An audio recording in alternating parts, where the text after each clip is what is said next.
Hi hello ಎಲ್ರಿಗೂ ನಮಸ್ಕಾರ. ಅಮೃತ ಅಡುಗೆ ಮನೆ ಚಾನಲ್ಗೆ ಸ್ವಾಗತ. ಇವತ್ತು ಈ ವಿಡಿಯೋನಲ್ಲಿ ನೀವು ಮನೆಯಲ್ಲೇ ಇನ್ಸ್ಟೆಂಟಾಗಿ ಫ್ರೆಶ್ಶಾಗಿ ಬಾದಾಮ್ ಮಿಲ್ಕ್ ಪೌಡರನ್ನ ಯಾವ ರೀತಿ ಮಾಡ್ಕೊಬೋದು ಅಂತ ನಾನು ತಿಳಿಸ್ಕೊಡ್ತಾ ಇದ್ದೀನಿ. ನಾವು ಅಂಗಡಿಯಿಂದ ತರೋ ಬದಲು ಮನೆಯಲ್ಲೇ ಈ ಥರ ಎಲ್ಲ ಫ್ರೆಶ್ ಪದಾರ್ಥಗಳನ್ನು ಬಳಸಿ ಮನೆಯಲ್ಲೇ ಮಾಡ್ಕೊಳ್ಳೋದ್ರಿಂದ ಹೆಲ್ತಿಗೂ ಕೂಡ ತುಂಬ ಒಳ್ಳೆಯದು. ಹಾಗೆ ನಾವು ಎಷ್ಟು ಬೇಕು ಅಷ್ಟು ಕನ್ಸಿಸ್ಟೆನ್ಸಿಯಲ್ಲಿ ಫ್ರೆಶ್ಶಾಗಿ ಮಾಡ್ಕೊತಾ ಇರ್ಬೋದು. ನೀವು ಮನೆಯಲ್ಲೇ ಮಾಡ್ಕೊಂಡಿದ್ದ ಈ ಬಾದಾಮ್ ಪೌಡ್ರು ಸಹ ನೀವು ಹೊರಗಡೆ ತರ್ತಿರಲ್ಲ, ಅದಕ್ಕಿಂತ ಟೇಸ್ಟಾಗೇ ಇರುತ್ತೆ. ಹಾಗಿದ್ರೆ ನಾವು ಮನೆಯಲ್ಲಿ ಯಾಕೆ ಟ್ರೈ ಮಾಡ್ಬೋದು, ತುಂಬಾ ಚೆನ್ನಾಗಿರುತ್ತೆ. ಬನ್ನಿ ಈಗ ಯಾವ ರೀತಿ ಮಾಡೋದು, ಅದಕ್ಕೆ ಬೇಕಾಗಿರೋ ಪದಾರ್ಥಗಳನ್ನೇನು ಅಂತ ನಾನು ತಿಳಿಸ್ಕೊಡ್ತಾ ಇದ್ದೀನಿ. ಇಲ್ಲಿ 1 ಕಪ್ನಷ್ಟು ಫ್ರೆಶ್ ಆಗಿರೋ ಬಾದಾಮಿಯನ್ನು ತೊಗೊಂಡಿದ್ದೀನಿ. 1 ಕಪ್ ಬಾದಾಮಿಗೆ 2 ಕಪ್ನಷ್ಟು ಸಕ್ಕರೆಯನ್ನು ತೊಗೊಂಡಿದ್ದೀನಿ. ನೀವು ಸಿಹಿ ಜಾಸ್ತಿ ಬೇಕಂದರೆ ಇನ್ನೂ ಅರ್ಧ ಕಪ್ ಹೆಚ್ಚಿಗೆಯನ್ನು ತೊಗೋಬೋದು, ಬಟ್ 2 ಕಪ್ಪಷ್ಟು ಸಿಹಿ ಸಾಕಾಗುತ್ತೆ. 2 ಕಪ್ ಸಕ್ಕರೆ, 1 ಕಪ್ ಬಾದಾಮಿ ಕರೆಕ್ಟ್ ಮೆಜರ್ಮೆಂಟ್ ಆಗಿರುತ್ತೆ. ಈಗ ನಾನು ಕ್ರಷ್ ಮಾಡಿರುವಂತಹ ಸ್ವಲ್ಪ ಪಿಸ್ತಾ, ಹಾಗೆ ಕ್ರಷ್ ಮಾಡಿರುವಂತಹ ಸ್ವಲ್ಪ ಬಾದಾಮಿ ಪೀಸಸ್ಸು. ನಾವು ಬಾದಾಮಿ ಹಾಲನ್ನ ಕುಡಿತಾ ಇದ್ದರೆ ಈ ಥರ ಬಾಯಲ್ಲಿ ಸಿಕ್ಕರೆ ತುಂಬಾ ಚೆನ್ನಾಗಿರುತ್ತೆ. ನೀವು ಪಾಕೆಟ್ನಲ್ಲಿ ತಂದು ಮಿಕ್ಸ್ ಮಾಡ್ಕೊಂಡು ಕುಡಿದಾಗಲೂ ಕೂಡ ಅದೇ ಥರ ಇರುತ್ತಲ್ವ. ಸೊ ಅದಕ್ಕೋಸ್ಕರ ಕ್ರಷ್ ಮಾಡಿರುವಂಥ ಬಾದಾಮ್ ಮತ್ತು ಪಿಸ್ತಾ ತೊಗೊಂಡಿದ್ದೀನಿ. ಹಾಗೆ 1 ಸ್ಪೂನಷ್ಟು ಅರಿಶಿಣವನ್ನು ನಾನು ತೊಗೊಂಡಿದ್ದೀನಿ ಕಲರ್ಗೋಸ್ಕರ. ಹಾಗೆ 7 ರಿಂದ 8 ಫ್ರೆಶ್ ಆಗಿರುವಂತಹ ಏಲಕ್ಕಿಯನ್ನು ಕೂಡ ನಾನು ತೊಗೊಂಡಿದ್ದೀನಿ. ಒಳ್ಳೆ ಘಮ ಕೊಡುತ್ತೆ ಬಾದಾಮ್ ಮಿಲ್ಕ್ ಪೌಡ್ರಿಗೆ. ಈಗ ಸ್ವಲ್ಪ ಕೇಸರಿಯನ್ನು ತೊಗೊಂಡಿದ್ದೀನಿ. ನೀವು ಫ್ರೆಶ್ ಆಗಿರೋವಂತಹ ಒಳ್ಳೆ ಕ್ವಾಲಿಟಿ ಇರುವಂಥ ಕೇಸರಿಯನ್ನು ತೊಗೊಳ್ಳಿ. ಇದಿಷ್ಟು ಬಾದಾಮ್ ಮಿಲ್ಕ್ ಪೌಡ್ರನ್ನ ಮಾಡೋದಕ್ಕೆ ಬೇಕಾಗಿರುವಂಥ ಪದಾರ್ಥಗಳು. ನೀವು ಬೇಕಿದ್ರೆ ಹಾಲಿನ ಪುಡಿಯನ್ನು ಸಹ ಒಂದು 1/2 ಬೌಲಷ್ಟು ಸೇರಿಸ್ಕೊಬೋದು.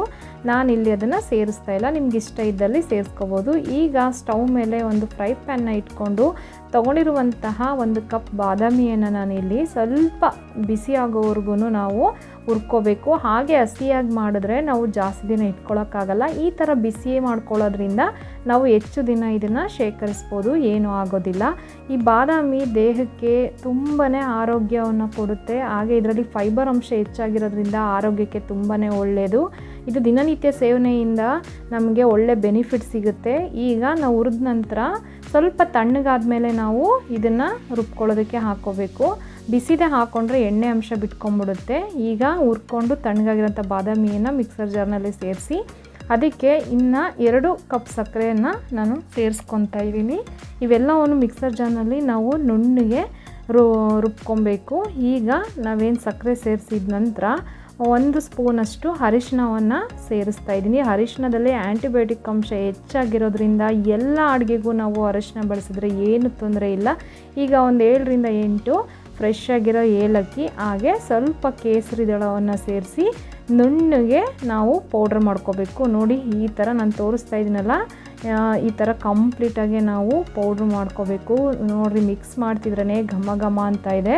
ಸ್ವಲ್ಪ ಬಿಸಿ ಇದನ್ನು ರುಬ್ಕೋಬೇಕಾದ್ರೆ ಸ್ವಲ್ಪ ಬಿಸಿ ಇರುತ್ತಲ್ವ, ಸೊ ಇದನ್ನು ಸ್ವಲ್ಪ ಈ ಥರ ಆರಿಟ್ಟು ತಣ್ಣಗಾದ ನಂತರ ನಾವು ಒಂದು ಏರ್ ಟೈಟ್ ಕಂಟೈನರಲ್ಲಿ ಹಾಕಿಟ್ರೆ ನಾವು ತಿಂಗಳುಗಟ್ಟಲೆ ಉಪಯೋಗಿಸ್ಬೋದು. ಇದಕ್ಕೆ ಸ್ವಲ್ಪ ಕ್ರಷ್ ಮಾಡಿರುವಂತಹ ಬಾದಾಮಿ ಹಾಗೆ ಪಿಸ್ತಾವನ್ನು ನಾನು ಸೇರಿಸ್ಕೊತಾ ಇದ್ದೀನಿ.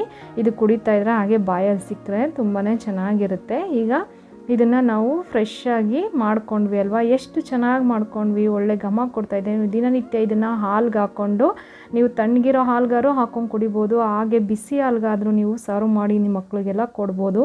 ಬಾದಾಮಿ ಮಕ್ಕಳು ಬ್ರೈನ್ ಬೆಳವಣಿಗೆಗೆ ಹಾಗೆ ಬುದ್ಧಿಶಕ್ತಿ ಬೆಳವಣಿಗೆಗೆ ತುಂಬಾ ಒಳ್ಳೆಯದು. ಹಾಗೆ ಇದು ಜೀರ್ಣಕ್ರಿಯೆಗೂ ಸಹಾಯ ಮಾಡುತ್ತೆ.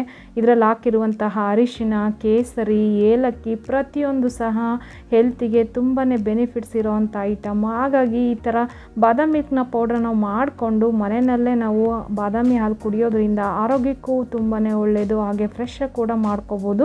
ಹೊರಗಡೆ ತಂದಾಗ ನಾವು ಬಾದಾಮಿ ಪ್ರಮಾಣ ಕಡಿಮೆ ಹಾಕಿರ್ತಾರೆ, ಬರೀ ಸಕ್ಕರೆ ಅಂಶ ಮಾತ್ರ ಜಾಸ್ತಿ ಇರುತ್ತೆ. ಅದಕ್ಕೋಸ್ಕರ ನಾವು ಮನೆಯಲ್ಲೇ ಈ ಥರ ಇನ್ಸ್ಟೆಂಟಾಗಿ ಫ್ರೆಶ್ಶಾಗಿ ತುಂಬಾ ಎಂಜಾಯ್ ಮಾಡ್ಕೋತಾ ನಾವು ಎಷ್ಟು ಬೇಕಷ್ಟು ಪೌಡ್ರನ್ನ ಹಾಕ್ಕೊಂಡು ಆ ದಿನನಿತ್ಯದಲ್ಲಿ 2 ಸಲ ನಾವು ಈ ಥರ ಹಾಲನ್ನು ಕುಡಿಬೋದಲ್ವಾ. ತುಂಬಾ ಈಸಿಯಾಗಿದೆ, ಹಾಗೆ ತುಂಬಾ ಹೆಲ್ದಿಯಾಗಿದೆ. ನೋಡಿ ಈಗ ಮಿಕ್ಸ್ ಮಾಡಿ ತೋರಿಸ್ತಾ ಇದ್ದೀನಿ. ಮೇಲ್ಗಡೆ ಎಲ್ಲ ಕ್ರಷ್ ಮಾಡಿರುವಂತಹ ಬಾದಾಮಿ ಮತ್ತು ಪಿಸ್ತಾ, ಆ ಕೇಸರಿ ದಳಗಳು ಹಾಗೆ ಕಾಣ್ತಾ ಇದೆ. ನೀವು ಹೊರಗಡೆಯಿಂದ ತಂದ ಪೌಡರ್ಲು ಸಹ ಇದೇ ರೀತಿ ಇರುತ್ತಲ್ವ, ಅದೇ ಥರ ಟೇಸ್ಟಲ್ಲಿ ನಾನು ನಿಮಗೆ ಬಾದಾಮ್ ಮಿಲ್ಕ್ ಪೌಡ್ರನ್ನ ಮಾಡೋದು ಹೇಗೆ ಅಂತ ತಿಳಿಸ್ಕೊಟ್ಟಿದ್ದೀನಿ. ಐ ಹೋಪ್ ಖಂಡಿತ ಈ ವಿಡಿಯೋ ನಿಮ್ಗೆ ಇಷ್ಟ ಆಗುತ್ತೆ. ಇದುವರೆಗೂ ಯಾರು ಸಬ್ಸ್ಕ್ರೈಬ್ ಮಾಡ್ಕೊಳ್ಳಾರ್ದೆ ಈ ವಿಡಿಯೋಗಳನ್ನ ನೋಡ್ತಾ ಇದ್ದೀರಾ, ಪ್ಲೀಸ್ ಸಬ್ಸ್ಕ್ರೈಬ್ ಮಾಡ್ಕೊಂಡು ನನ್ನ ಚಾನಲ್ಗೆ ಸಪೋರ್ಟ್ ಮಾಡ್ತಾಯಿರಿ. ಮತ್ತೊಂದು ರೆಸಿಪಿಯೊಂದಿಗೆ ನಾನು ನಿಮ್ಮ ಮುಂದೆ ಬರ್ತೀನಿ. ಅಲ್ಲಿವರೆಗೂ ಕೀಪ್ ವಾಚಿಂಗ್. Thank you.